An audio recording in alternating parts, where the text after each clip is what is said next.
TV. On ABC! And America is watching ABC. This fall. Come with me to a place You'll be glad that you did. There's so much more a what a store where Toys R Us kids. It's a magical land, so where else would you go? When everything's a Toys R Us and prices are low. If it's new and hot, It's a toy they've got. And the prices are hard to beat. You can search the whole world for Toys R Us kids know. It's the one and only place to go. more games, more toys, oh, fun! It's the world's biggest Toys R Us. To the thousands of special effects already found on Sega Genesis, we add one more. The Sonic Boom. Sonic the Hedgehog, now included when you buy a Genesis system. Loop to loop without hurting my knees. And now it's time for chocolate. I love, really wanna have a Hershey's please. Now I'm talking chocolate.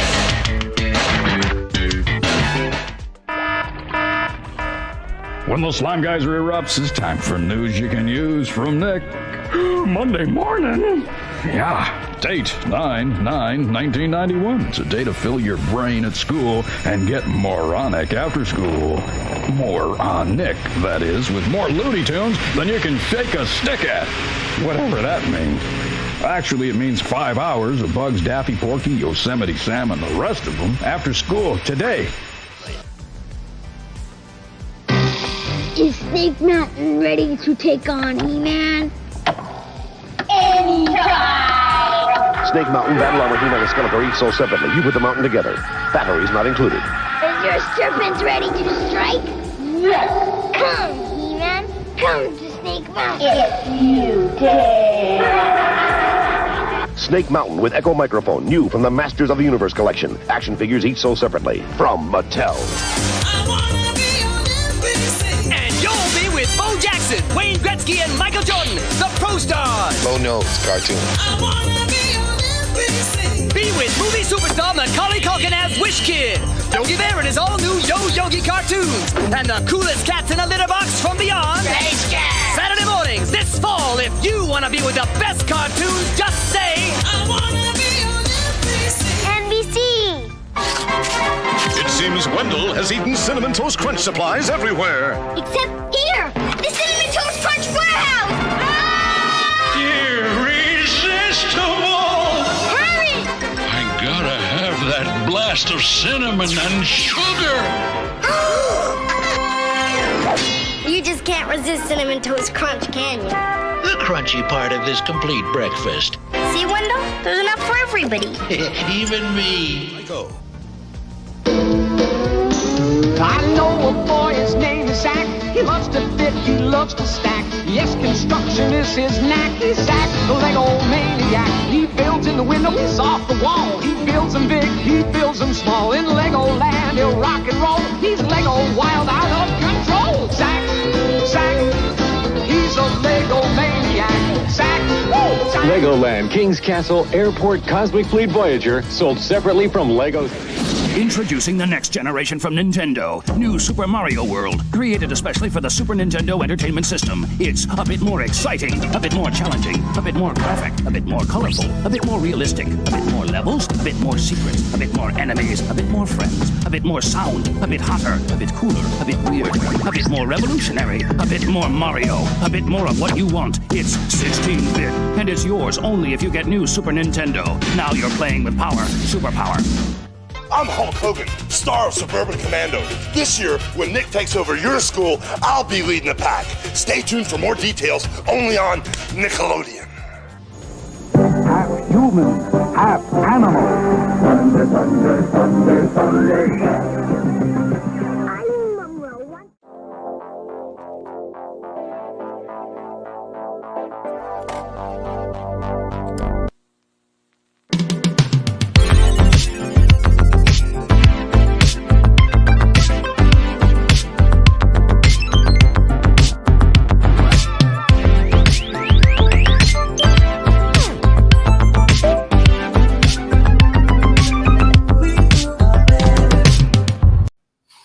Ladies and gentlemen, boys and girls, children of all ages, welcome to another We Grew Up Better live stream. Join me, as always, my fellow friends, Complete Geek TV, Jordan and Adam. How are you guys doing? Good, how are you? Fantastic. Minus the Chiefs, as you said. Yeah, I was about to say everything was great until we lost a close game, but I mean, it is what it is. I didn't expect us to go undefeated, but yeah, it was not good for my blood pressure. Yeah, it was a rough one. But other than that, you guys have a good weekend? Yeah. Oh yeah, it's awesome. Mm-hmm. So right out of the gate, I got to hit you with some disappointing news that I learned like 30 minutes. So I don't know about you guys, but I've been excited, very excited when I heard that McDonald's was coming back with the Boo buckets, the Halloween, Happy Meal buckets that we all kind of grew up knowing and loving probably. Then I learned today that number one, they don't glow. They don't glow in the dark. So the ghost one doesn't glow. Yep. So it's like, okay, that's strike one. I can get over it with strike one. Number two, they don't come with lids. What? Yeah. Instead, they have a little piece of cardboard that goes in between the pail handle that looks like the lid, but that's it. And then inside the actual bucket, it's like a paper activity lid that just comes out like a KFC. Nope. So I'm like, oh my goodness. I mean, I'm still gonna get one first thing tomorrow. I'm not gonna lie. Yeah, but that's still disappointing. My expectations and excitement just went. Like, of all the companies to cut corners and reduce costs, McDonald's like one of the most profitable companies in the world. Come on, man. And once again, it's just like, why change things? Yeah, exactly. Like, you don't go, oh, you remember that thing from your childhood? We're bringing it back, but not really. Yeah. We're changing it. No. Yeah. Womp womp womp. Paul, he suggests plastic shortage. I mean, I hope not. I mean, if there's a shortage on plastic, we're in much worse situation than humanly possible because we use everything. I kind of feel like they're just like scrolling a wheel and randomly picking things to have a shortage on each week. Yeah. Rogue says was literally going to get a Boo bucket tomorrow. Probably still will too. But wow, I like I said, even like their advertisement, but hey, these are coming back, for Halloween, and they made it look like they come with the lids, and it's that's really disappointing. All glow in the dark, smoke and mirrors. Yeah. So. It is what it is. Sorry to start off on a rough note, but it's Halloween theme. We're doing spooky month stuff. It's nostalgic, so I figured we'd get that out there. Get people's just start everybody off with a nice kick in the pants. Come on, McDonald's. Yeah, but tonight's topic, we're talking about scary video games / horror video games. It doesn't necessarily have to be something that scared you, but these are things the theme. The theme. We're going with spooky month. Yep. Obviously, looking back as an adult and looking back at some of these older titles, they clearly don't hold up as well. But you also have to keep in mind time and place. Technology had only advanced so far for some of these games, and I mean, you had to use your imagination for part of it. Mm-hmm. It is what it is. Mace want to know, does anybody try to get the adult Happy Meals? I said no as soon as I saw those weird quad-eye toys that they were going. Like, I know it's on brand with whatever company that they partner with, but I'm like, I don't want a Grimace with 4 eyes. I want a Grimace that looks like the original Grimace. Yeah, for sure. Yeah. I agree. They have adult Happy Meals? They did. There was like this weird promo they did where they called Adult Happy Meals. It was a Happy Meal that came with a toy, and it was marketed towards adults, but it was basically an urban streetwear brand that had partnered with McDonald's. And yeah, all the little mascots were all retro McDonald's mascots like Grimace and Birdie and Fry Guy and I think the Hamburglar. But they all have like eyes and then another set of eyes because I guess the mascot of the streetwear company has 4 eyes. So I was like, okay. Whatever. That's interesting. Yeah, it is what it is. I totally agree with you, by the way, because it just looks like, oh, sweet, this is a cool toy, except you just messed it up and put 4 eyes on there. Yeah. I get the idea behind it, but yeah, that didn't appeal to me because of that. So yeah, but the idea is like, oh, we'll make a toy retro for you old school people. It's not just a thank you very much, Big Mac, 10 chicken nuggets, fries, retro style toy. But yeah. And like Mace said, they sold out everywhere anyway. So I mean, it's one of those things. There's a market for it, and clearly they were out there. It just wasn't it. No. Yeah, you can thank YouTube for always being atrocious with the notifications. It is what it is. Typically, if I don't put Arcade 1 up in the title, chances are you're not going to get a notification because that's the way YouTube works. So like, he only knows what he's talking about when he's talking about arcade video games. So is what it is. We'll put it in. Just put it in the title. Yeah. Scariest Games Arcade 1-Up? Question mark. Real review, honest review, dishonest review, real gamer review. Yeah. Anyways, we're gonna start things off with some honorable mention games. We weren't gonna spend a whole lot of time on these, but these are box arts that number one I thought were pretty nice, and number two, these are games that I remember playing for the most part. So we'll start things off. You guys remember Clock Tower? Either one of you guys played Clock Tower? Oh, dude, I have not. I did not play that. Okay, so I this haven't one, heard of this one either. Yeah, so a PlayStation 1 game. You're running away from this horribly short guy with an overly large pair of scissors. I mean, that's the premise of the movie, or not the movie, but the game. Like I said, doesn't have to be too deep of a story, but I mean, the box art alone. I mean, I remember, awesome. You go to Blockbuster or whatever, renting a video game, you see that, and you're like, ooh. Yep, I agree. Okay. Pick it up. This means business. That looks like a scary game. Yeah, yeah, for sure. I don't even think I've seen the box art for that ever. Like that. Yeah. I have no recollection of that game whatsoever. Well, you missed out. It's actually a pretty decent game. It is frustrating as all get. Rayo back me up on that as well. I feel like PS1 was the system that I probably owned the most games for in my life too. And still this one flew under your radar, huh? Yeah. I guess so. You're not familiar with their company, the ASCI2 Entertainment? Yeah. Yeah. Not to be confused with ASC1. Yeah. Yeah. What about Uninvited for the Nintendo Entertainment Center? No. Did you play that one? No. I did not play that one either. That's embarrassing. No.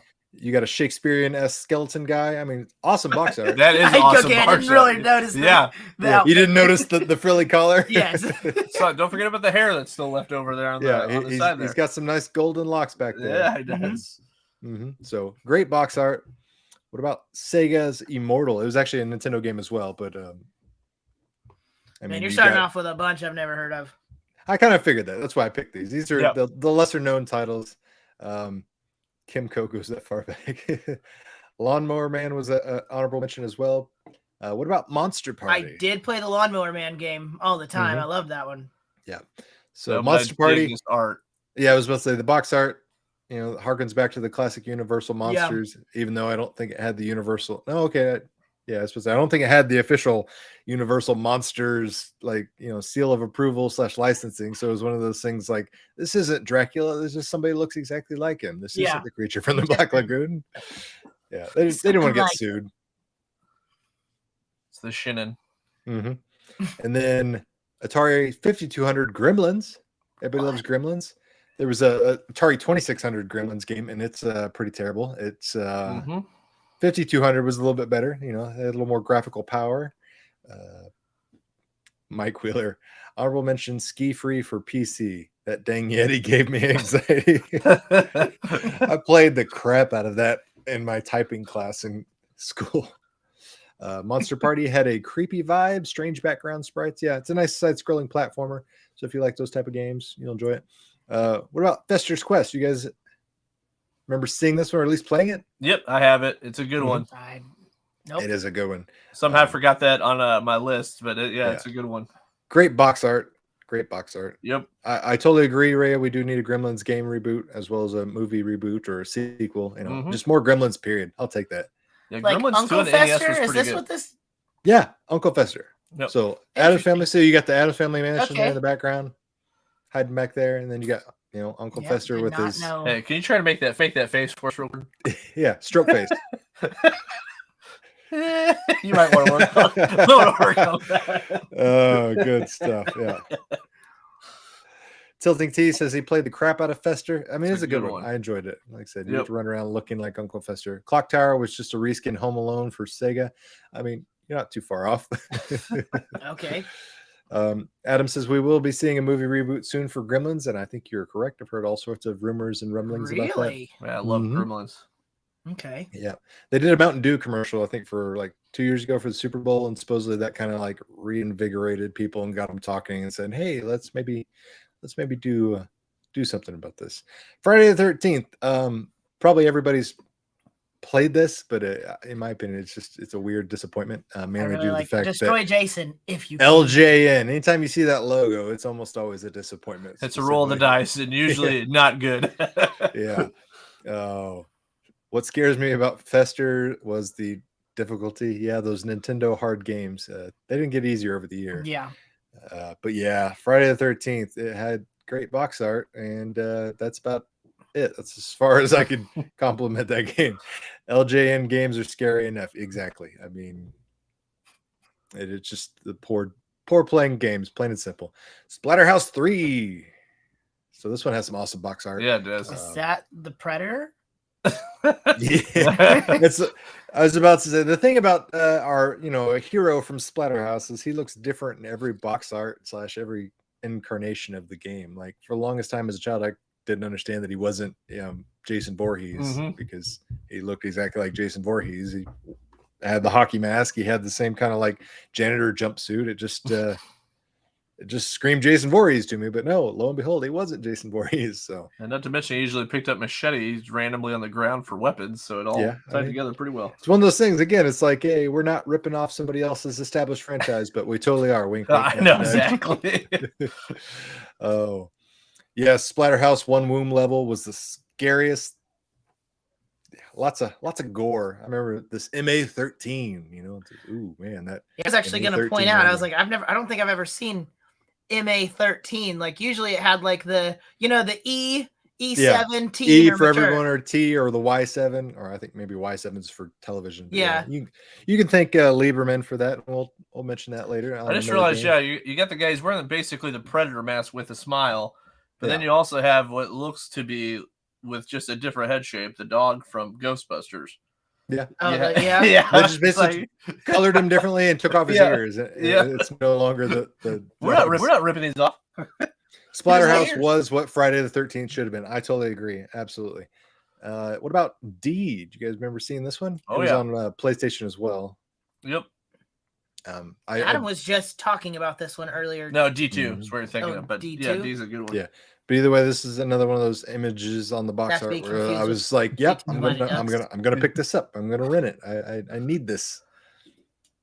MA13 was Sega's rating system before the ESRB existed. So there's a fun fact for you from JS. Before Night Trap, basically. Well, not before, because that was clearly after, but before things were required. Let's put it that way. There you go. Gotcha. Yeah, before it was mandated by the government.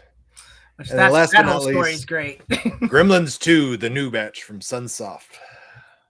Also, not a great game, but it's really not. But yeah, great box art nonetheless. That is great box still art. Makes me happy playing it, but it's not great. A picture straight up from the movie, but that's a great box art. Yep. You can't go wrong with just straight box art. I mean, you know what you're getting. I agree. All right, so starting things off, we're going to go all the way back to 1981 with Atari's Haunted House. And my God, guys, look at these graphics. Incredible. Yeah. Yeah. So you play a character. Yeah. You're going through a haunted house with no lights, hence the silhouette eyes. But yeah, this is the gameplay. Your goal was to get 3 pieces of an urn and escape the house. And bada bing, bada boom, you win. Tilting T says Gremlins 2, the new trash. That's great. Yeah. How much? Well, look at that ghost. Yeah, and Jordan, if you couldn't tell, these are rooms of a house. Yeah. So I get the feeling that this is one of those things that they started making a game. They realized that the graphics weren't going to be good and that it wasn't going to look like real people. So they just were like, let's just go with eyeballs, make everything black, call it a haunted house, and the lights are off. So all you can see is the eyes. Honestly, I think this is the better route than having the stick figure guy that's going. True. That's fair. Yeah. It reminds me so much of Pee-wee's Big Adventure. Do you know what I'm talking about when Pee-wee's in the pitch black and he puts on glasses? You have I know. Are you talking about the movie? Or yeah, he just has his eyes in the darkness. So to give you some sense of how things have changed, let me see. I had some reviews. So okay, so here's a review. There are no drawbacks that come immediately to mind about Haunted House. There's a sure winner and should be spirited away to your nearest store immediately to purchase this. So that's one review. That's a good one. In 1993, Digital Press gave this game 6 out of 10 and called it the dinosaur of the scary genre. But still, it's not a bad game. That was their review. And in 1995, Flux Magazine ranked this game as number 68 on their top 100 video games of all time. Little generous. That is generous. So every time it switches colors, I'm guessing that means it's a new room. Yeah, a new room. I like how it doesn't even like change though. It just flips the color. I mean, we're talking Atari 2600, so yeah, definitely limited. But yeah, I love you got the any more reviews. Yeah, the Defender sound, that right there, that classic Defender sound. I guess just yeah. That's just a good It sound. says, Everyone watch knows the that stream sound. get shut down over this footage. Yeah. You For those better of you not be just tuning showing. in, You better not be showing any yeah. Atari. We haunted have a house history games. on this stream of getting shut down and getting nailed with copyright strikes for showing YouTube clips of things that are already on YouTube, and you know They don't is like what it when we show it. Apparently. Yeah, they don't want us to show you the nostalgia. They only other people. Am I going to get the 50th anniversary Atari remastered version? I am going to get that Atari 50th anniversary thing just for nostalgia, but I doubt Haunted House is on there. I'd be amazed if it is. So let's move on, all right? Because it only gets better from here. It can't get worse, right? So 1985, got a little game called Ghosts and Goblins. Notoriously difficult. Yeah. It was in the arcades. It was also ported to numerous consoles. Very popular game. If you ever wanted to make yourself really mad really fast, you played this one. Absolutely. Incredibly difficult game. Not only that is, if you are somehow a video game prodigy and you're able to beat this game, you're greeted with the start back to square one, do it all over again thing to get the real ending. Oh man. It's one of those games where you literally have to beat it twice to get the actual ending. See, I don't think I ever got past this first. Like, I don't much think past very this many first people. level. I think I made it to like level 3, and that's like even if you have like infinite continues on, this is a hard game to. I mean, I was definitely young. This is one of those ones again. I've told that story how my grandma watched kids, for a living when I was younger. So she had a Super Nintendo and an NES with tons of games. Like she just went to garage sales and everywhere and just bought tons of games. So we had like almost every Nintendo game. And me and my cousin tried so hard to beat this one, like almost a day of summer, and we never got anywhere close. Like we did. Mace wants to know, didn't they just remake this? I know it's been remade several times. The latest one I remember was like on the PSP. It was like Ultimate Ghost and Goblins or something like You that. mean thinking about Resurrection or whatever, the new game of it?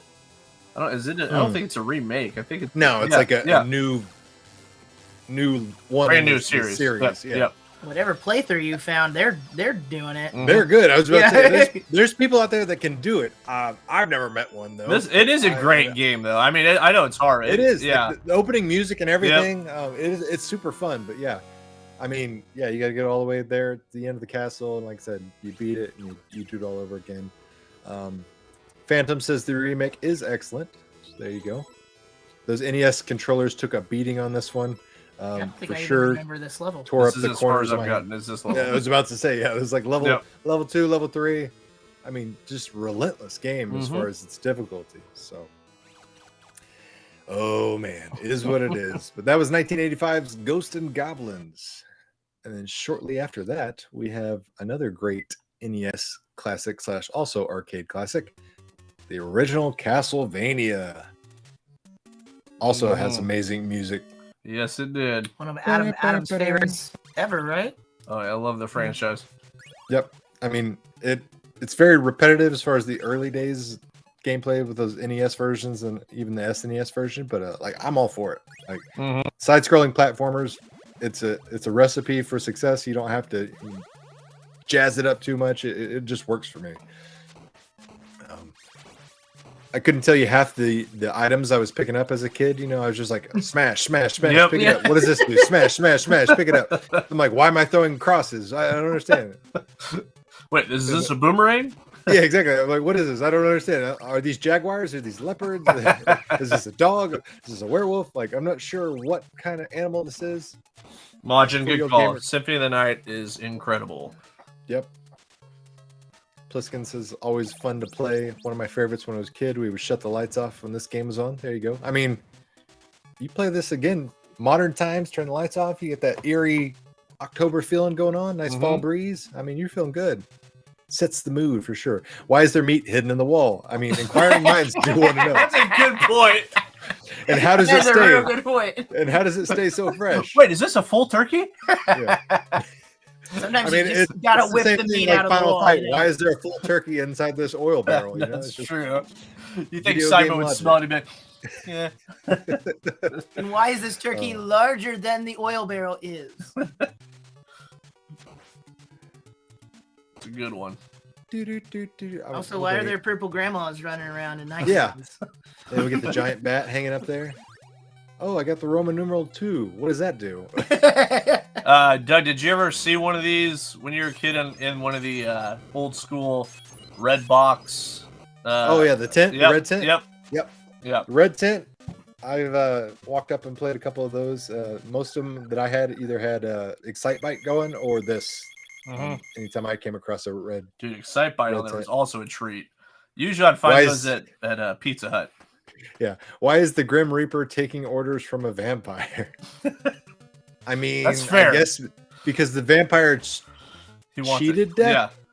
So he's like, "Hey, I'm better than you. You couldn't take me." I don't know. I'm just again video game logic. It's like, what happened to this poor knight that he has to walk back and forth in 2 foot of space there? This is torture. Why did they give me He, one he block? drew the short straw Yeah. for sure. Yeah. How did he get there? 80s and 90s video game logic was definitely like, I don't feel like they asked the questions. It was just like, well, it's gonna be that way because we Yeah. need the mechanics Oh, to yeah. work in some way so that we have a game. It just needs to move the game along. You know, Yeah. you got Medusa heads flying around. I don't know how she has more than one, but she does. It's like on a boomerang of sorts.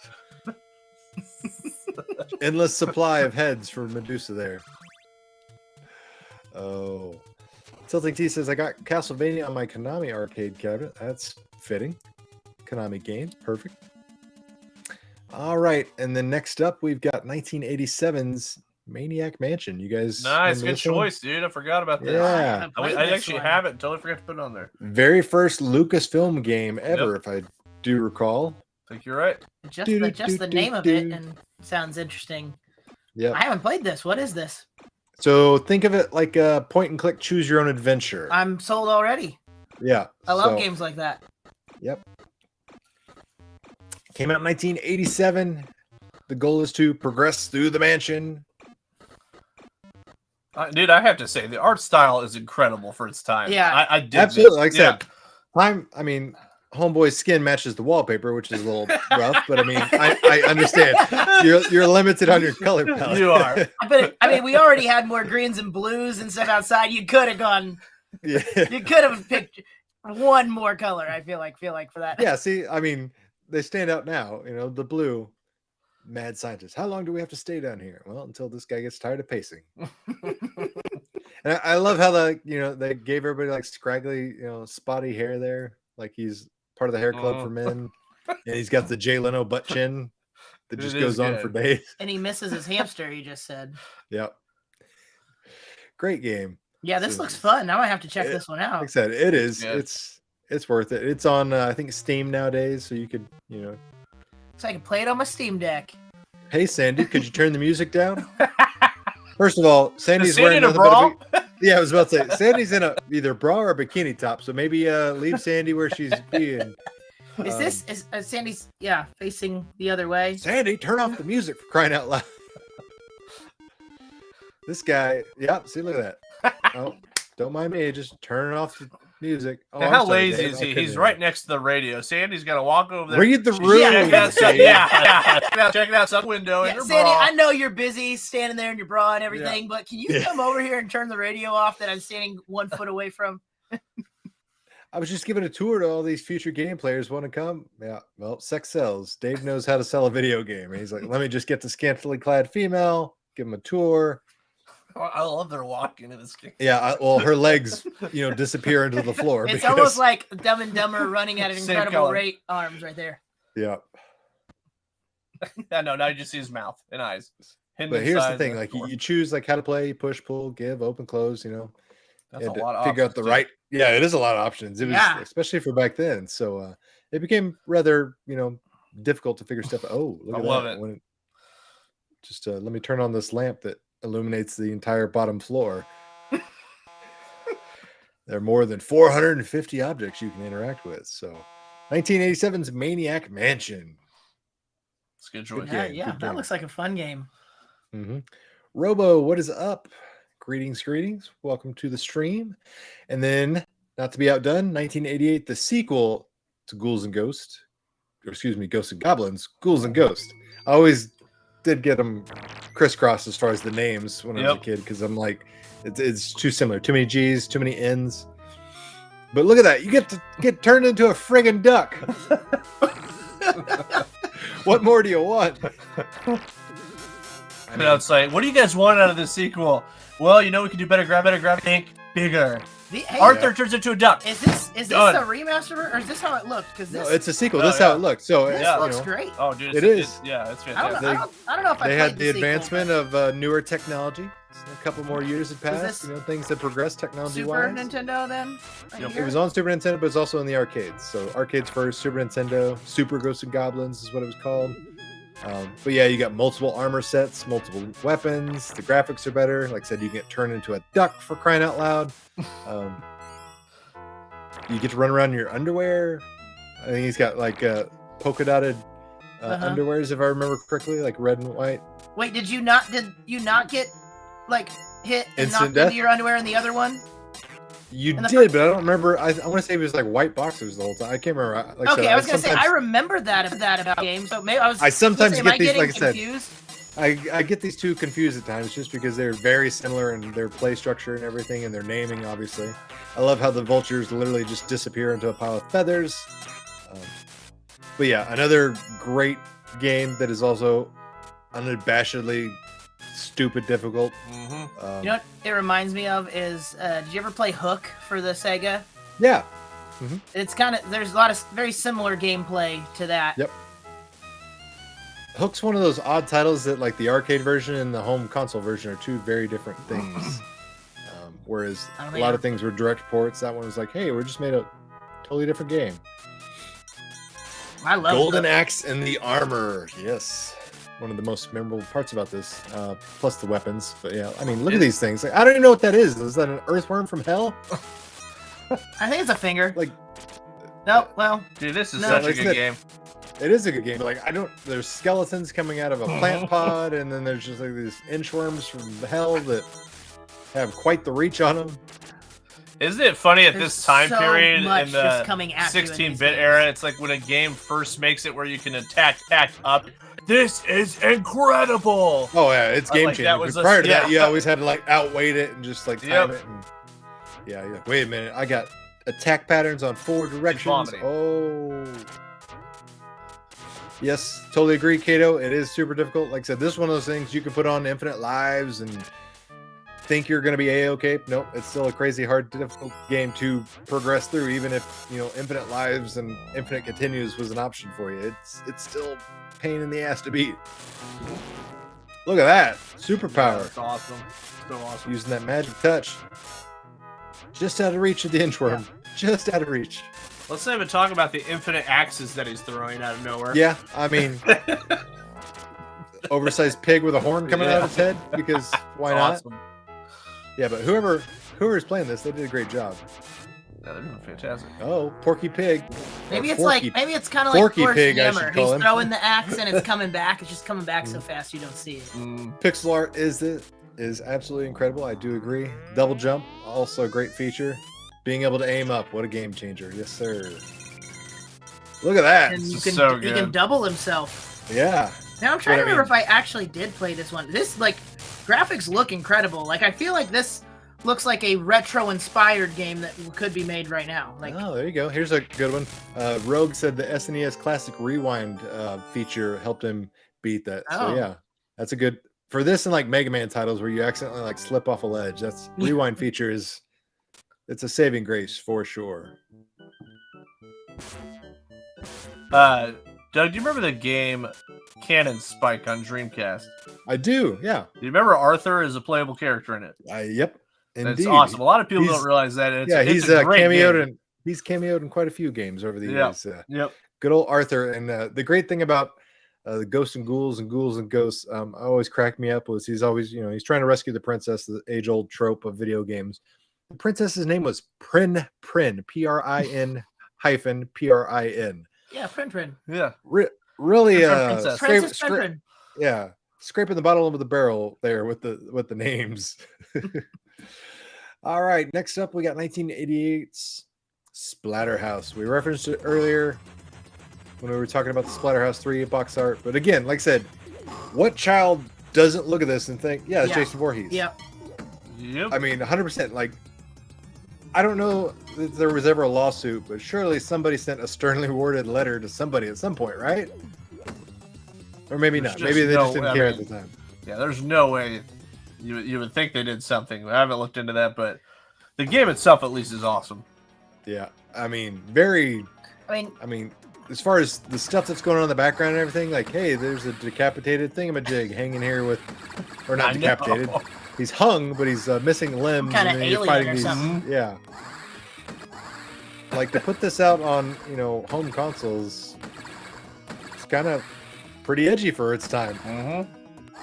Splatterhouse for the TurboGrafx 16 was awesome. Absolutely one of the crown jewels of that system, if you ask me. Yep. But yeah, incredible game. No, there was never a lawsuit, so thank you for backing me up on that. It just blows me away that somebody did get sued, right? Yeah, because that doesn't look like Jason at all right there. No. Yeah. Nothing iconic about that. Get out. They weren't even trying to hide it. Let's be honest. No, that's what I'm saying. Yeah. How many lives you have is even determined by the masks up at the top. Like, yep. It's. Oh, I love it. Yeah, man, just whacking, just chopping the heads off. Whack, cut them in half, and throwing bones. I love like the sound effect though. Every time he hits something, so good. It's like a racquetball type of noise. It is. Not sure how that sound was made back then. And obviously, they were limited in their technological. And like, what kind of house is this? Like, there's a hole every 3 inches structurally, and they got these yo-yo corpses just dangling around. But there's definitely no shortage of monsters and aliens and just ghouly, grimacing, goblin-esque, I don't know what's called them, just horrific creatures. Why did you lose your weapon each level? So you got a new one? Yeah. Yeah. He has a pink mask in some versions. Okay, so maybe that was their way to try to get around it. Oh, he jumped over. Jump. First of all, athletic as hell to be able to jump out of chest deep water so high. Somebody signed him in the NBA. Yeah, maybe that's how they avoided the lawsuit. Yeah. They're like, could Jason jump like this? Obviously, this is not Jason. He's a different person. Jason can't even run. He's like, well, your guy can't run either. Oh, okay, well, ours can jump. Oh, gotcha. We'll just shred this up right now. This lawsuit. Splatterhouse is based off of H.P. Lovecraft's Reanimator. At least that's what they told the lawyers. Yeah. Well played, Tilting T-Ball. A Splatterhouse, duh. See, this part of the house is all nice. I spoke too soon, but look at that. It's a bounce house now. That's kind of crazy for the time. Like, these bouncing mechanics and and this chair just will not die. It's made of rich mahogany. It really is. It's, and many leather-bound books. All right, move. Punch knives like that. I mean, that's pretty impressive. Yeah, without getting it stuck into your fist. Yeah, he's really good at timing it, so he hits only the handle. Yep, he's got that machine gun punch. It just never stops. What is up, Mike? Hey guys, Friday the 13th was always fun on NES. No matter how old I got, I always loved the anticipation of Jason's arrival, and Splatterhouse is always awesome. See, that was my only criticism of Friday the 13th. It's like Jason's arrival seemed too delayed most of the time. It's just like, hey, we're going to have him on the box art, and you're just going to run around for 20 minutes before you ever see him, and then, you're dead. Look at that shotgun. Got to get the shotty. And Jason would never do that. He'd never care about No. And I love how that monster dog is like, let me just eat the corpse. I like that power slide. Yeah. There it is. And what is that fetus worm thing? Oh, gosh. Wow. Looks like the thing from Resident Evil 8. Yeah, it was pretty hideous. And I love how he carried the shotgun the entire time and never used it once. That's what I was just thinking. It's like you're just waiting for it. You're building up that anticipation. He's just walking around kicking everybody. Does it in have the limited pants. ammo? I think so. I think you only have Yeah, 8 he's got shots. 8 bullets, but he doesn't want to use any of them. I mean, is there a boss at the end of this level? Maybe that he's just like, we're gonna save the shotgun for that. I don't remember. It's like, why use But a I'm tired- shotgun when your feet work like that, you know? Tired of waiting. Time to move on. All right. Yeah. So we got 1988's Castlevania 2. We got Also an improved great color music. palette. Yeah, music is just as awesome as the first. And we got text. What a horrible night to have a curse. Yeah, as if there's a better night to have a curse. I know.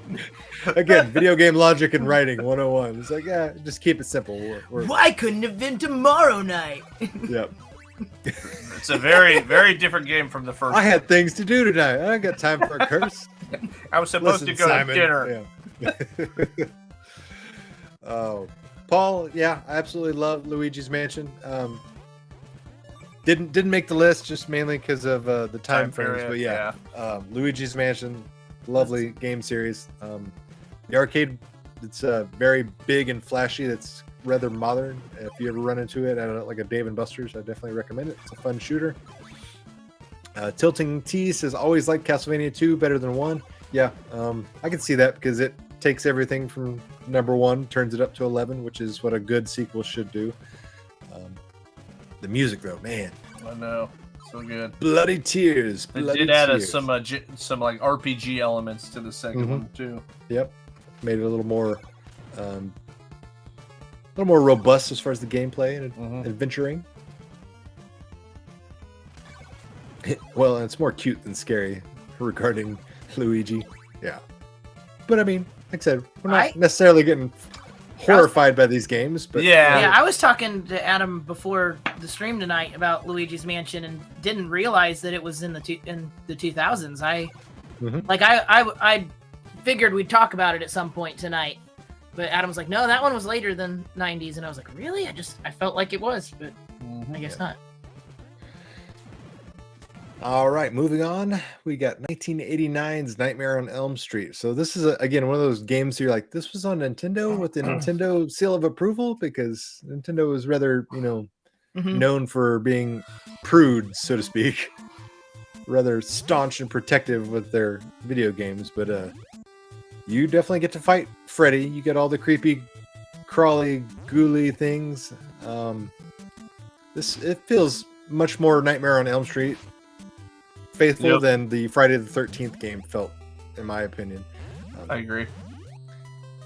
Obviously, again, you're a Nintendo 1989. You're limited in what you could do for a game, and clearly platforming is the easiest thing for most of these game creators to come up with.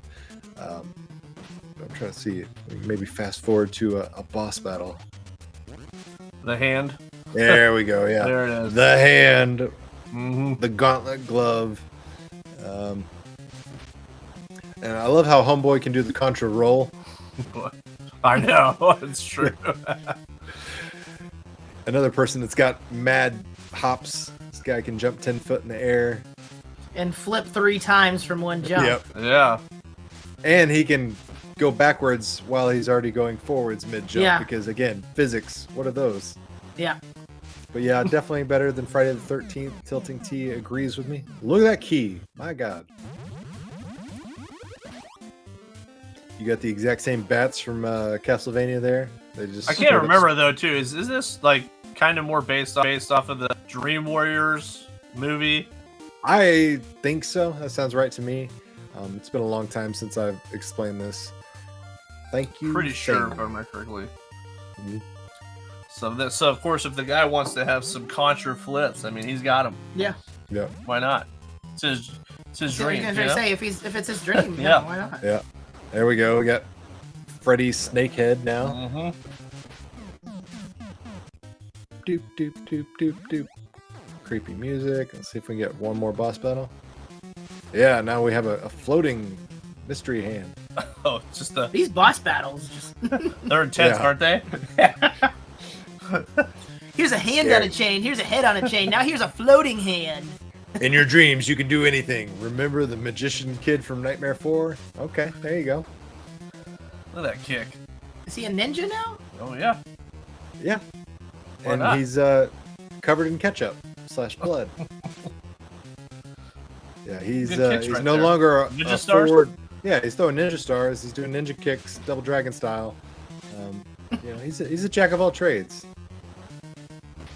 No, but that is a good one. Dr. Jekyll and Hyde for NES. That is a good one that is a good one. definitely deserves mention. Good job. I completely forgot about that one. There's a lot of old horror, scary games or whatever. Hold instead of pause. Props to that. Yeah, and I apologize, guys, because when we were putting this list together, I was like, "Wow, we could do several episodes on this," because that was a lot. I know I was missing a lot too. Oh, but Wall Street Kid should be on the horror list for how the stock market has been lately. Ooh, yeah. It's Thing from Fester's Quest on screen. I mean, that's what it felt like in that last boss battle there, for sure. All right, so this game is a Guinness Book of World Records holder, gentlemen. Are you familiar with 1992's Alone in the Dark? Oh, yeah. So this was Resident Evil before Resident Evil was a thing. Came out on the PC. I totally remember playing this in my keyboarding class. Instead of doing my touch typing exercises, I was playing this game. Yeah, why would you do that when you have that in front of you? Exactly. And Yeah. like, I remember at the beginning, you picked up like the shotgun / Elmer Fudd looking gun, and there's like creepy ghost dogs. But yeah. Do you remember this? It looks awesome. Does it not? Your face says no. Yeah. Okay, I thought it might have been something else at first. I might be. So like I said, games you see this game and you're immediately like, well, this is Resident Evil. I mean, this is like the roadmap to how you make Resident Evil the game. Yeah. I mean, the camera angles, the viewpoints, everything. But yeah, this is the Guinness Book of World Records recognized first ever survival horror game, according to the Guinness Book of World Records. That's awesome. Man, look at that mustache and bow tie. Yeah. All right. Mm-hmm. But 1992, like computer games, like this is a pretty exceptional game for 1992. Did it have the same terrible Very controls impressive. as Resident Evil, where you had to push one button to go forward? And I mean, if I remember correctly, yeah, you had to use the keyboard. I can see where that would make more sense on a keyboard than on a controller. Yeah. Like gonna slow the Mine walk. just says Resident Previl. Well played, well played. Yep. Shotguns and ghost dogs during class. Epic. Yeah. Needless to say, when you jumped, the teacher was onto you that maybe you weren't doing your touch typing exercise when you're going. Because you weren't playing video games unless you were like this close to the screen. Yeah, yeah. Oh, yeah. So the jump scares were all the more effective. But yeah, there were mustache, that's 3 parts in Alone in the Dark. You found a bow. Do you leave it or pick it up? I'm Leave sure- it. Why would you I leave think it? that said you find a bow. Yeah. I remember wishing I could run. I like that. I like the walk backwards. Yep. See, that's what happens. You second guess yourself, you fall through the floor and die. Tilting T says, I remember wishing I could run. He walked so slow. Obviously, something that the Resident Evil creators that were at Capcom said, you know what? We agree. We want our characters to be able to run. So, Begin a new game or resume a save. I'm guessing this is one of those games where one mistake and you could be backtracking hours of crap. And shout out to DOS, Return to DOS. Yeah, yeah. Before literally double clicking on an icon, actually having to type in your DOS commands to the launch programs and exit programs. Oh, good times. Alone in the Dark -ESE /run or something like it. Pretty much. Some Yeah. kind of 40-year-old gamer says it almost makes me want to play it in an old abandoned windmill on my Wi-Fi. Love it. There you go. Yep. Just don't walk backwards like Homeboy. You'll fall through the floor of the windmill. All right, moving on. We got the game of all games that set the ESRB in motion. 1992 Sega CD classic, Night Trap. This is a trailer for the 25th anniversary edition. It's so funny to think this is what got everybody up in a. I know. This and Mortal Kombat got like Mortal Kombat. I can almost understand that the hoopla, but this one, You're like, oh my god, they're selling this to children. I like it even more so that because of them being so freaked out about it, it ended up being a more creepy game. Yeah, so... Like, oh, let's just have vampires. No, we'll have a hook that sucks the people's blood with us. Exactly. Yeah. They were like... So if you guys haven't seen I think it's on that documentary on Netflix, you know? And for anyone who hasn't seen that, it's called High Score, but they explain a lot of this game, and they talk about how, like, yeah, the original version was, they just were vampires, you know, that got into the house, and the rating board was so against it that they made them change all this stuff that, I was like, well, it can't be anything repeatable, so they had to get rid of, like, any weapons in the game, and they had to like do crazy stuff, and they're like, well, we don't want them to be too safe, so they put trash bags. It's literally trash bags on the bad guys, which just looks even more weird and creepy. And they were like, we can't have people biting each other. So they make this weird contraption that grabs someone by the neck, shoves a spike into their neck, and sucks all their blood out. Like that looks like a Ghostbusters contraption. That's way less creepy than just a vampire chasing you. They made it so much worse. It didn't age well. But needless to say, they thought this was the most horrific thing that children could ever experience right here. And oh my goodness, well, think of the children. Was it Lovejoy from The Simpsons, his wife? Will somebody please think of the children? Yeah. Thanks for tuning in, man. Appreciate it. And have a good night. And then on a better game note, because as iconic as Night Trap is for video game history, it's not a great game, for being honest. Night Slashers. Now, this is a great game. 1993 arcade beat 'em up. The opening of the level right there says it all. You just could come in with a freaking party wagon, just mow people down, just going to town on zombies that are throwing up brains for whatever reason. Apparently they ate too many brains.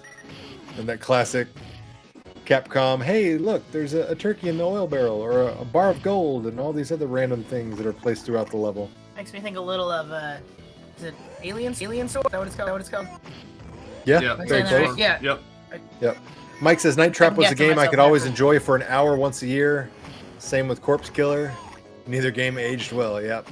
For their time, they were, cutting edge, but 20, 30 years later almost for some of them, not so much. But this one, I still will play almost monthly. I enjoy it. Like I said, I'm a sucker for side-scrolling arcade beat-em-ups, so I'll play them. I'll just rotate them in and out. You do Sunset Riders, Turtles, X-Men, Final Fight, Night Slashers. Great game. Top 3 beat 'em ups. You gotta love it that they threw some robot arms on them, of course. Yeah, exactly. You could choose different characters, but you could obviously, most people are gonna say, why would I not go with the guy with the cybernetic arms? That's a gimme. You got Frankenstein's monster there, just disintegrates and his suspenders falls off. Oh. Phantom says Night Trap is like a bad movie. Mystery Science Theater 3000 would make fun of. It absolutely is. 100%. That's a good point. Yeah. Biden says that's what happens. Like the turtles drive the party wagon over the Foot Clan at the beginning there, just mowing zombies over. Oh, sorry. Why would you leave that sweet red jacket behind each time? It's disappointing, right? Yeah, right. How does he get it back each time? Does he go back to the beginning of? He gets it after the level, up everyone. He steals it. He steals it from that werewolf guy that he just swung around like a jump rope.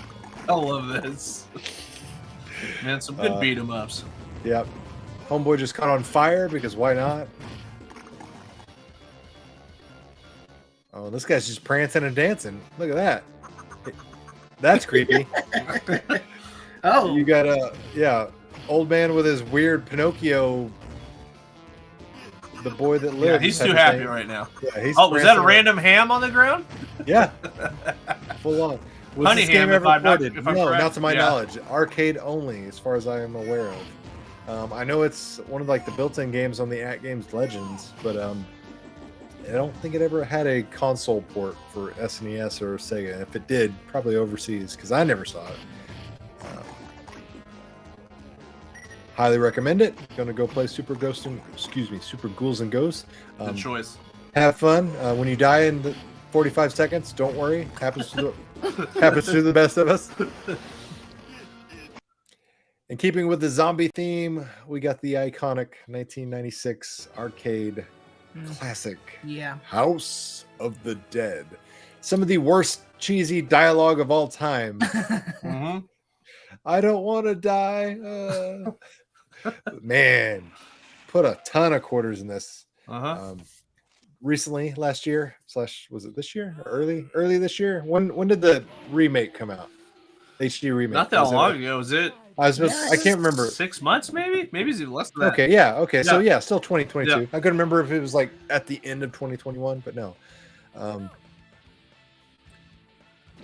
This is still my favorite like arcade shooter, personally. Yep. That's a good one. I mean, it's hard to beat. It is one of the best light gun games ever made, hands down. And like I said, I'm a Sega fanboy.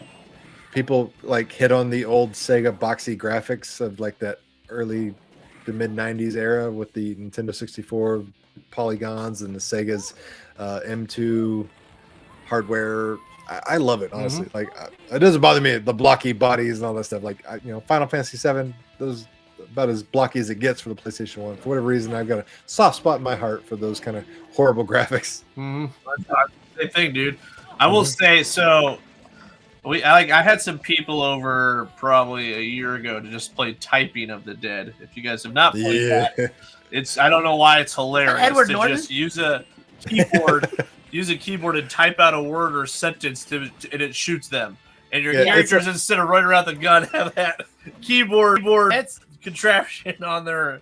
And it's pretty cheesy too. It's proper. Yeah, but we were laughing really hard. It's good. We still have a plan that we want to do for an anniversary. I think it's amazing, first of all, that Typing of the Dead even exists. I know. Like how, why, when, where somebody pitched and got that to happen. Well, I'm sure House of the Dead was so popular, and there's probably some educational company that was like, kids need to learn how to type better. And they want gore. Pretty Doug much. was not playing or doing it anyways, yeah. Lo and behold, I may have been the cause. I was like, I got this kid that won't stop playing Alone in the Dark. He's obsessed with these freaking horror zombie games. He won't do his typing. How do we get him to learn how to touch type? Because otherwise, he's going to be chicken pecking for the rest of his life. Possibly. Yeah. We got something for you. I'd actually probably be better at typing right now if my school would have had Typing of the Dead to play school instead of. That would have been a great class. Everyone would have been playing it all day. Yeah. I don't know about you guys, but my typing class had like these weird like silicone condoms that covered the keys. Yes. So you couldn't see what you're. Yeah. I mean, get My that out teacher here. did something weird. She used boxers. Typing of the Dead. She did. You put your hands in the leg area. Oh, that's the boxer creepy. part covered. That's creepy. Yes, and you put your hands like. Oh, you're not joking. I'm not joking. Okay. Yeah. I thought you were just saying that. I thought you were saying it's a joke. Nope. Like that's a real thing. Hey, Adam, Vice TV wants to interview you like immediately after hearing that. They've got a weird expose they want to. Oh, but yeah, Goofy Foot. That is a detractor of this game for sure. Is you can't play it without hearing reload, reload, reload, reload, non-stop. You never seen those hand cover things? I don't even know what to call it, but it's literally like a silicone thing that covers every key of the keyboard individually, and you can't see the letters and what they are supposed to represent. So even if you do look at your fingers in your hand, you didn't know what you were hitting. So it was supposed to teach you to always look up.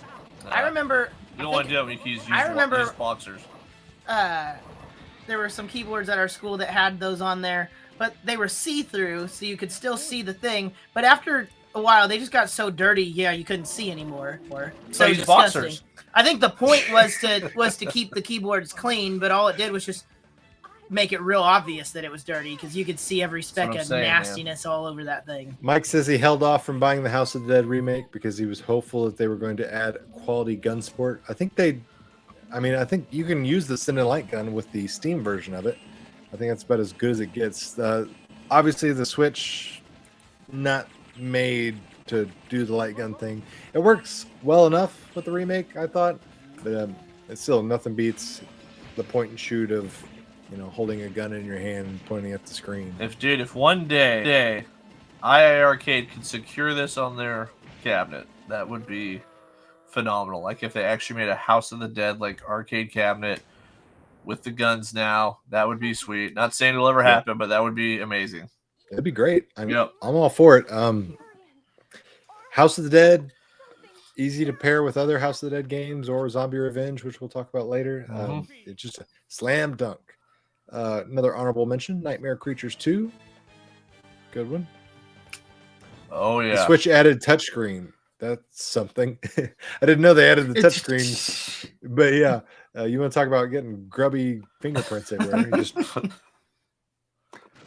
after a while, I figured that would like hurt your, your first knuckle too. Like you'd just be like pecking at the screen there. Another iconic game, 1996's Resident Evil 1. When you think of survival horror, you think of Resident Evil 1, or at least Resident Evil, right? Yeah. I always loved these load screens. Like it was clever. I was like, hey, we have to do a load screen, but how do we disguise it? Well, we'll do this open door and closed door animation. And it actually worked for like the atmosphere because you had no idea what was on the other side. So it was like, you're always like, ugh. Yeah. And then early on too, like you learn at the end of this dining room, you go in there and you have your first, experience with the zombie and have that, FMV video of him looking up as he's eating homeboy on the floor. I mean, and the creepy clock. I really do feel like this game like started a lot of this right here. Like what horror games became from that point on. Absolutely. Yeah, because 1996, that's pretty creepy. And then you're like, crap, run away, yeah. Oh, run away. Exactly. That was everybody. And like the controls are so weird because it took you a while to adjust to the cameras because in 1996, we're not used to this kind of like third person viewpoint. Like I would always like spin around like crap, trying to get my orientation. And then by that time he's coming at me. And he's got a Magnum and it took 3 shots to pop his head. So good. Man. Yeah, this and the second one are probably both of my top 10 games I've ever played.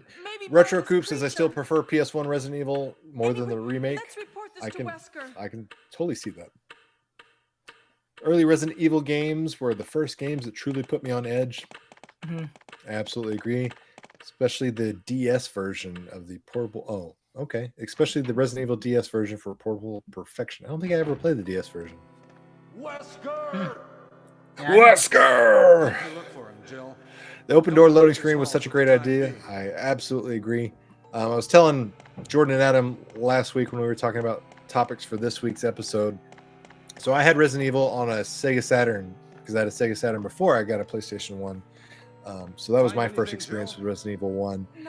But this game got me to audibly scream out loud in fear because I was playing it at like 2 o'clock in the night, trying to beat it. 2 o'clock in the morning, excuse me. It was like a school night, like a Wednesday or a Thursday or something like that. I was not supposed to be up at 2 a.m. playing video games.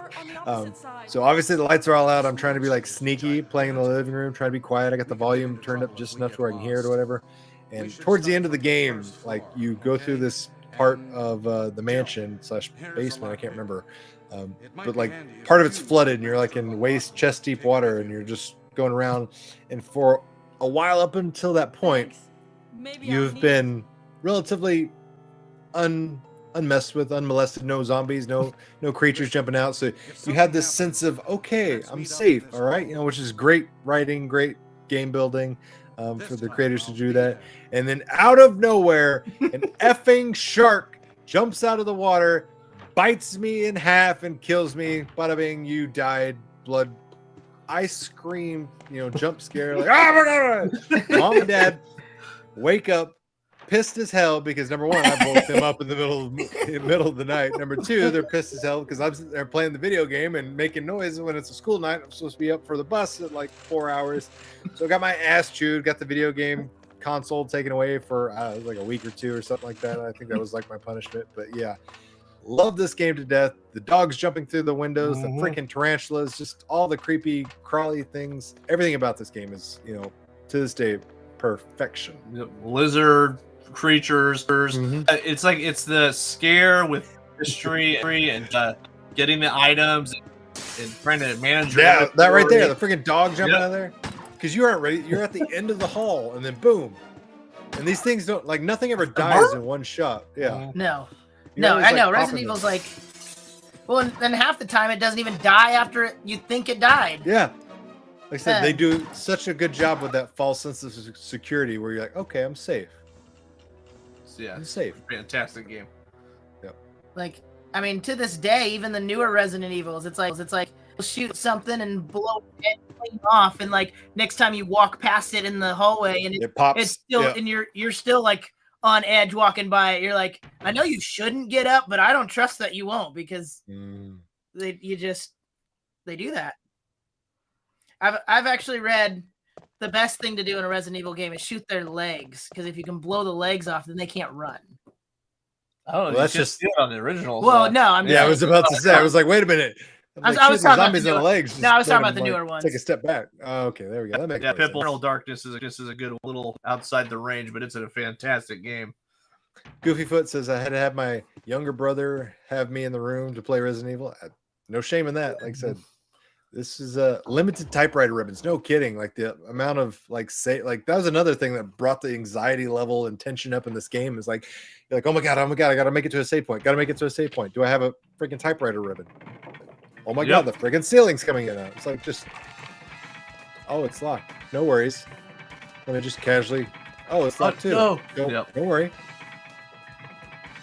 What, you gonna shoot the ceiling there, Jill? Oh, good stuff. It's Good so stuff. good. Yeah, Jordan was kind of late getting onto this series. It was 7 your first one you played? Is that you, Jill? The first one that I played, Like controlled and Yeah. played myself. Like, But then after that, You know, I you grew got up- you got really into it after Yeah. that. Dead Space is a You- great one. Good job. Put that in there as like one of your top franchises Oh, yeah. now. Yeah. Mhm. like I had watched gameplay of the first one and Yep. second one and stuff at friends' houses and stuff. It was another one of those games that I just never personally owned, and always thought they seemed interesting. I just didn't have them. I think 7 was the first one I myself just sat down and played all the way And then you, through. like, Like didn't not dip like your toe in it like I all. said, not in a friend's Yeah. house or. So you did hanging it out with like someone. bass backwards as far as Yep. chronological Yeah. order. Yeah, no, okay. I didn't. Well, I mean, it still works. Yep. I mean, I went back after 7 because I was like, Mace that says was still just- scared that of the was woods awesome. behind my parents' house because of playing Resident Evil 1 with Adam in 1996. Oh yeah, Mace. And then we have 1998's Parasite Eve. So this was essentially what happens when you take Final Fantasy and mix it with Resident Evil. That's so awesome. Yeah, the combination that is Parasite Eve. I remember having a Game Shark for my PlayStation 1 and my buddy calling me over demanding I bring my Game Shark because he's like, I'm at the final boss and this damn thing kills me every single time. I'm like, well, you're clearly not playing the game correctly. He's like, no, I promise you.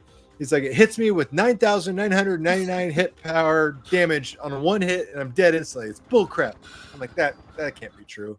Lo and behold, I don't know what kind of configuration loadout he had that was doing it, but literally he was at the final boss and every time he battled, he would get hit with this random attack that was 9,999 hit point instant kill. I'm like, that's garbage. So yeah, we plugged it. JRPGs. Plugged in the Game Shark and did it. Yeah, we plugged in the Game Shark, gave him infinite health, and he was able to finally beat the game. But I was like, I'd be pissed if I were him. Like, I think he was like 48 hours into trying to get this game killed. Yep.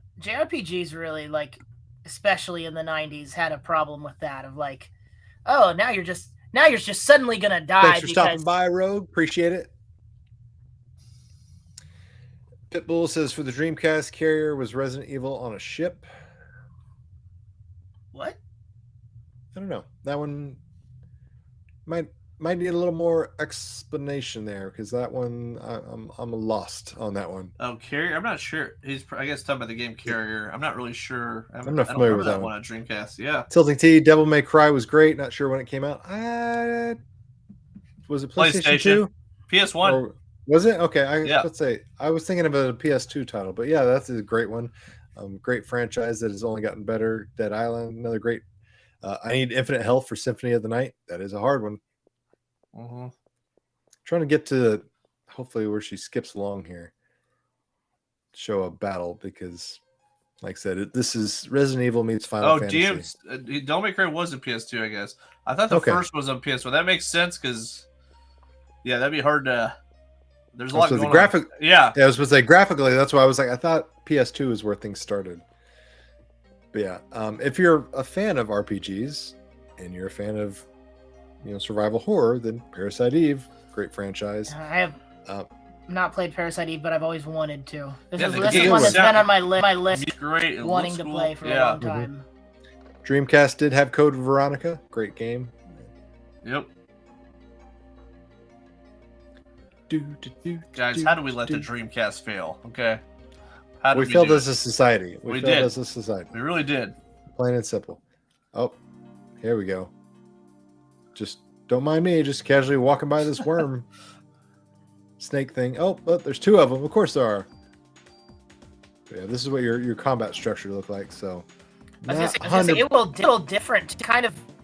Not exactly turn-based, but not exactly yeah. free-floating either. So it's kind of a hybrid type of thing. So I remember being impressed with it. I was like, I love this. It's like I love Final Fantasy. I love Resident Evil. Like, what's not to love here? Another one of those multi-disc PlayStation 1 where you got like the big thick case because you had, I think it was 4 disc or 5 discs. I can't remember how many discs total, but it's one of those you for sure had to go. See, Duncan says, your thoughts on Konami scrapping the Kojima Del Toro Silent Hill collaboration could have been amazing. Absolutely would have been amazing. Screw Konami, plain and simple. Screw Konami. They've had a lot of hiccups and just dumbfounded decisions. I posted a meme the other day on Twitter of the whole Drake thing where he's like, not this one, but that one. It was old Konami logo versus the new Konami logo because it seems like everything they do nowadays is just casino, mobile phones. So when that PT game trailer or whatever you call it, teaser game came out, it's weird because I don't know if anyone remembers this. It didn't say it was for Silent Hill or anything like that. Yeah. So when you were on the PlayStation Store, I remember this on it was PS4, right? Yeah, PS4. I remember one day just being and like looking through demos and free to play, and I was bored, and I see something called PT, and the description was a poem.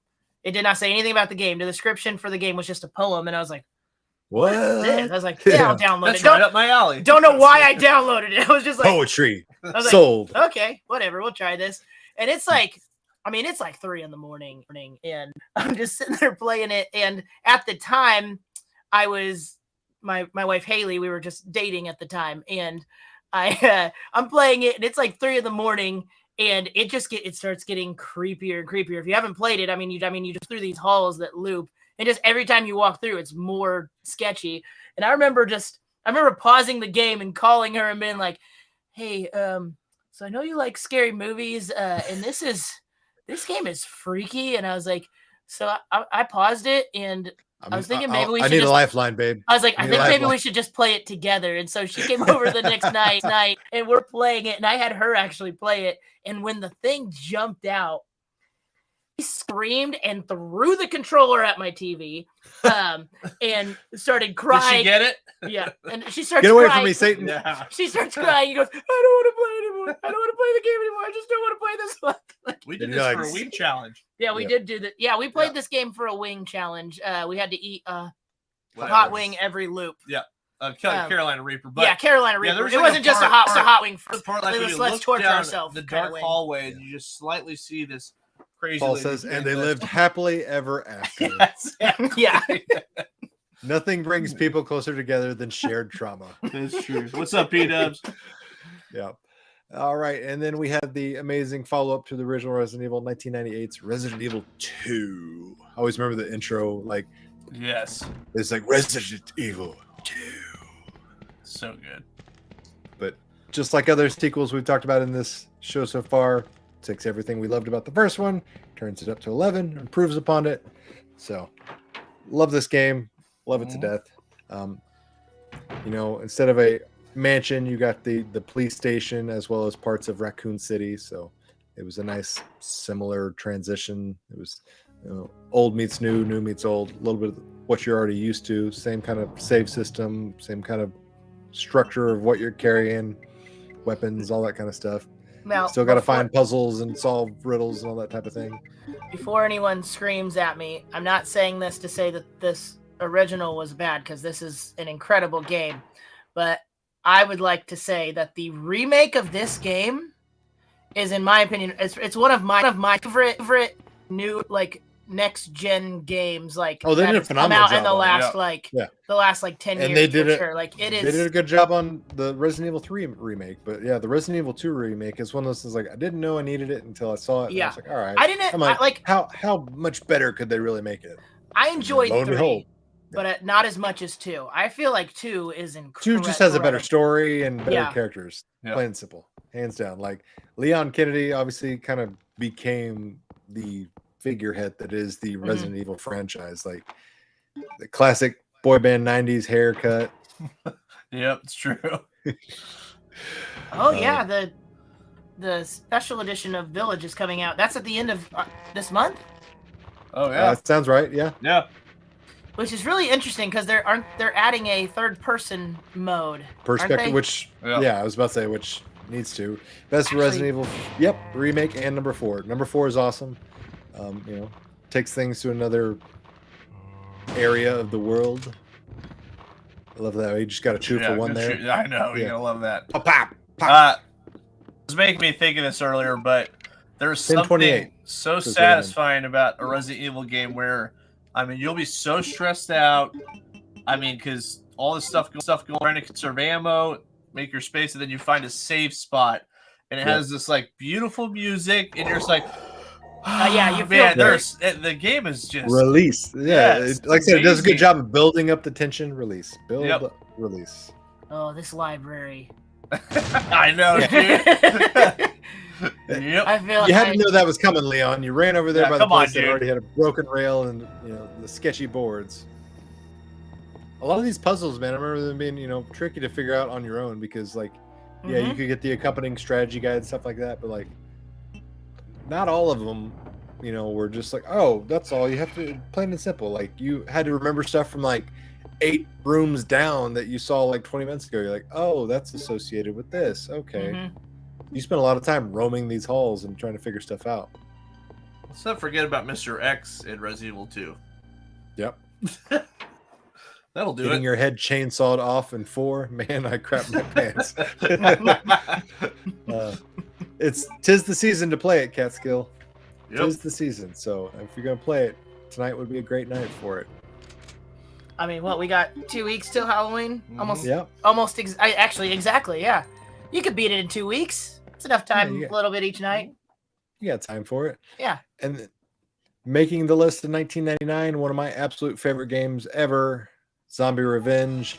One of the most underappreciated Dreamcast games / arcade games as well.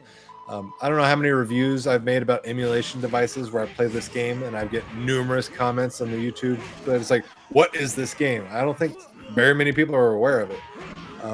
It is a spiritual / actual official sequel to the House of the Dead franchise. It's set in the same universe and everything, but it is not a light gun game. It is a third person beat 'em up in the same vein of Die Hard. It is awesome. You can do, like I said, you can do co-op here. You get weapons. You get to punch, kick. Great graphics. I mean, this looks fun. It is loads of fun. It's a good hour to beat it. I mean, it's fun time for sure. Came out in the arcades and of course got ported to the Dreamcast because the Dreamcast essentially was that home arcade that we didn't appreciate enough. Man, this game is, love it to death. If you're not familiar with it, I highly recommend you spend some time, get it on an emulator or whatever, or bring out a Dreamcast. Good luck finding it though. It's wasn't made a ton. It wasn't like a greatest hits copy or anything like that. Like I said, most people just don't even know it exists. But Zombie Revenge is the name of it. It is fan-friggin-tastic.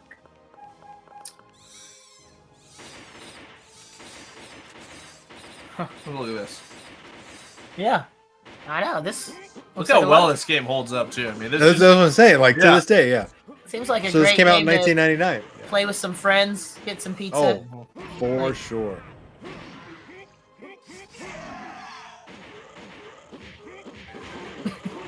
Mine just says enjoy Halloween now because November 1st is completely Christmas everywhere. Yep. That is so true. I think there needs to be a little bit of a buffer. Like, yeah, give Turkey Tom his. I was getting ready to say we don't even like. I agree. Celebrate Thanksgiving in his America time, anymore. man. It just goes straight from Halloween to Christmas. Like, no, it goes from Halloween to Black Friday. Let's be honest. We're a I commercial. to Home Depot. We're a commercial and have more world. Christmas stuff in there than Halloween stuff. It's all over. Hey, Calm down, Pitbull. people. All right, Pitbull's aware of this game, so Yeah. somebody else can appreciate this. Yeah, I was embarrassed to tell Doug that on our first time that we actually met in person, I said, I have this game unopened and have not played it yet. And he was like, you need to open it. And then immediately. The next day is when I actually opened it up, I played it, and I was like, this is incredible. This game, I don't remember ever seeing a single magazine ad for it or anything. It's just like one of those things like it was just in stores and you either bought it or you didn't type of thing. But I never saw it in the arcade. I know it was in the arcades, but my first and only experience was getting it on the Dreamcast when it came out. Oh, dude, I can't imagine seeing this in the arcade. I would have been, that would have been, if you saw this on a screen, that'd stick out to you in 2 seconds. Oh, absolutely. In arcade, yeah. Yeah, I mean, and if they were smart enough, it's course. Because somewhere, at some point, I'm sure in history, somebody had House of the Dead and this right next to it, which would have been, chef's kiss. Please put in the chat if you've ever seen this in your arcade. I've never seen this. Yeah. Goofy says Zombie Revenge and Soul Calibur are the 2 favorite Dreamcast games for them. Soul Calibur's great. Paul, what's Thanksgiving? It's that thing that we want to hurry up and get over so we can go shopping. Yep. Yep. Shut up, Grandma! I'm looking at the the Black Friday ads. That's the sad. that's avenue that something. our Maybe society's that's something we can talk about closer to Thanksgiving is Black Friday and the difference, because I feel like back when we were kids, we're really jumping topics here. You just made me think of this. Back when we were kids, do you remember it was like first 10 people to get in the store gets a Nintendo for $20? Yeah. $20. They had stupid deals when we were kids. They did. It might not have been that drastic, yeah, but it was pretty crazy. bleed. And nowadays it's like it's all online, but they jack up the price and then tell you have a sale. Fake so slash it, yeah. Yes, so it's like $5 cheaper, but they're like, It's like, no, it's here's this $200. TV, this 70-inch TV for $200, and you look at it, it's got one HDMI port, and like it only goes to channel 10. Or they cut like everything they can possibly out of it feature wise, and it's $200. Every other day it's like $220, but they raise the price to $400 for Black Friday, and then put the X through 400 and say it's $200. It's like on sale. Yeah. That just recently happened with Prime Day.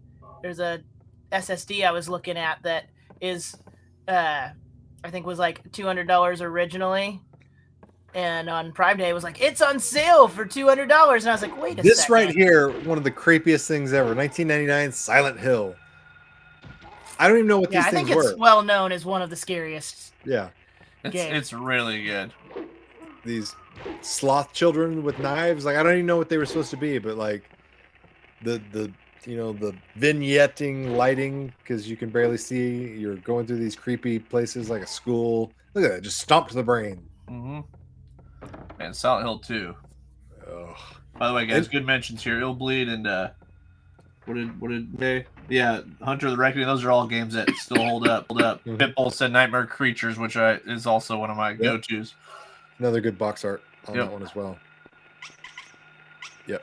Like what are gosh. These? Yeah. These penguins? I don't know. It's like the pissed off penguin from Mario 64 that you threw off the ledge. Like that's his sibling.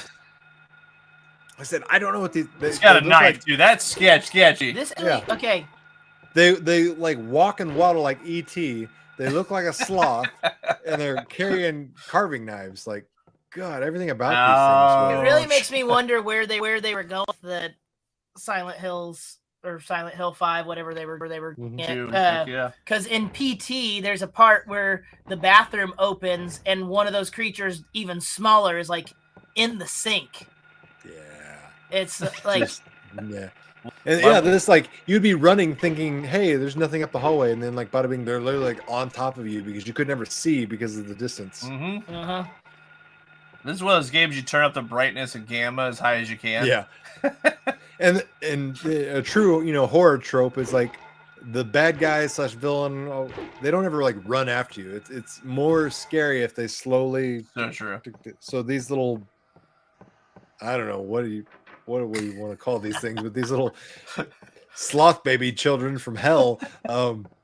It's the fact that they just slowly come at you with the carving knife. Not that they're running at you.